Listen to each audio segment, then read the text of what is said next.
사실 이 수술을 하고 나면 생각보다 통증이 없어요. 아, 생각보다 통증이 없는 게 문제예요. 아프면 알아서 안 움직이잖아요. 그렇죠. 그런데 수술하고 보통 한 3일 정도 지나면 이거 살만하네? 이런 느낌이 들어요. 안녕하세요. 도라니 성형외과 조재호. 김윤근, 정유석입니다. 오늘은 가슴 거상에 대해서 한번 알아보겠습니다. 아이고, 왜 갑자기 한숨부터 쉬시고 그러십니까?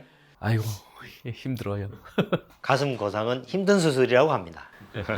가슴 거상은 어떤 수술인가요? 모든 거상이 그렇잖아요. 처지고 늘어진 것을 해결해주는 가슴 거상도 마찬가지입니다. 이제 가슴이 처져서 내려온 가슴을 원래 위치로 올려주는 수술이죠. 아주 복잡하고 힘든 수술이라고 합니다.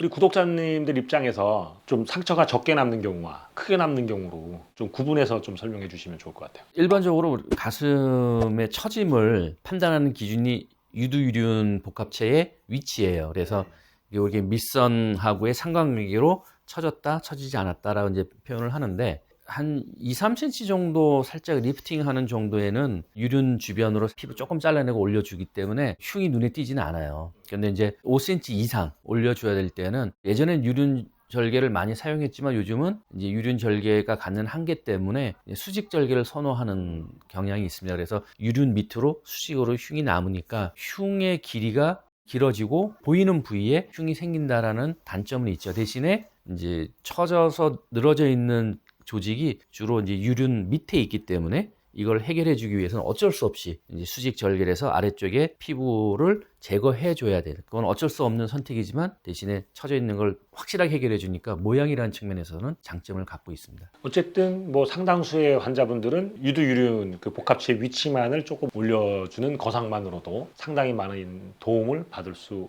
있는 거죠. 근데 이제 너무 많이 처지거나 또는 가슴이 너무 커서 고민이신 분도 이 거상에 해당할까요? 그렇죠. 그런 경우는 이제 축소를 하면서 원하지 않는 조직은 이제 잘라서 제거를 하면서 동시에 이제 거상을 하게 되죠. 반대로 처져 있는데 안에 내용물이 없어요. 그런 경우는 거상을 하면서 동시에 보형물 같은 것을 이용해서 볼륨도 충족시켜 드리기도 합니다. 그럼 이제 수술 시간 얼마나 걸리는지. 단순히 유륜 거상만 할 경우는 양쪽 하는데 한 1시간 조금 더 걸리고요. 그리고 이제 수직 거상을 할 경우에는 양쪽 하는데 보통 한 2시간 반, 3시간. 축소를 함께 하는 경우는 양쪽 하는데 한 4시간 정도.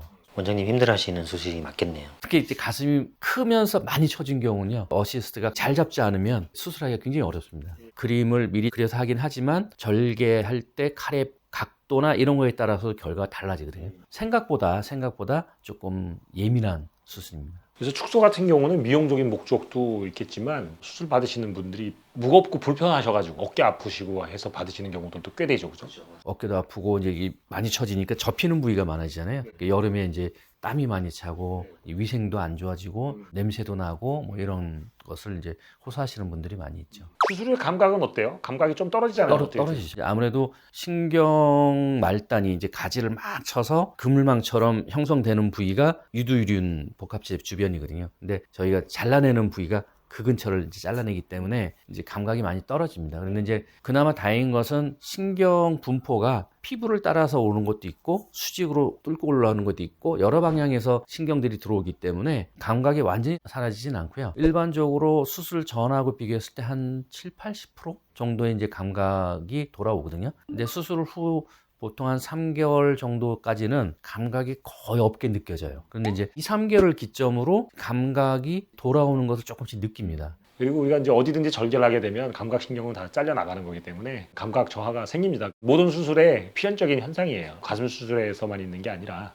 그러면 이제 수술 후에 다시 처질 수 있는지. 그렇죠. 특히 이제 축소를 하신 분들은요, 가슴이 큰 그 무게가 처짐의 요인 중에 하나거든요. 그런데 이제 그 무게를 굉장히 많이 줄인 경우는 문제는 없겠지만 줄이더라도 아직 여전히 큰 분들도 있어요. 그러면 이제 시간이 지나면서 다시 중력에 의해서 서서히 처지는 분들이 있어요. 그리고 시간이 흐름에 따라 나이가 들면서 노화의 요인도 우리가 처짐의 요인이 될 수 있습니다. 그런데 크게 걱정할 필요는 없는 게 수술하기 전처럼 그렇게 처지진 않아요. 자연스러운 노화 과정 속에서 처짐이 있는 거지 수술 전처럼 굉장히 다시 많이 처지거나 그러지는 않습니다. 그러면 마지막으로 이제 수술 후 주의사항. 굉장히 중요한 건데요. 사실 이 수술을 하고 나면 생각보다 통증이 없어요. 생각보다 통증이 없는 게 문제예요. 아프면 알아서 안 움직이잖아요. 그렇죠. 그런데 수술하고 보통 한 3일 정도 지나면 이거 살만하네? 이런 느낌이 들어요. 예로 이제 제 그 조카 축소하면서 거상을 했습니다. 수술 후에 캐나다에서 살다가 한국에 와서 오랜만에 친척들 만나러 다닌다고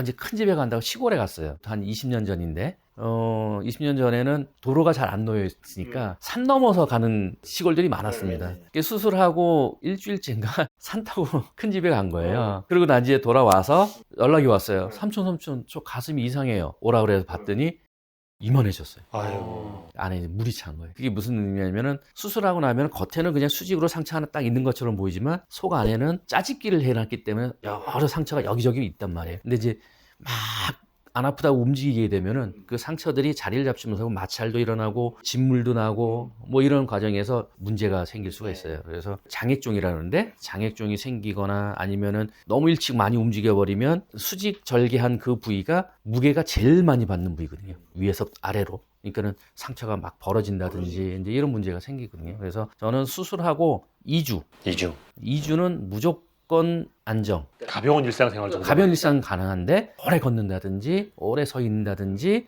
뭐 이런 것은 하지 마라.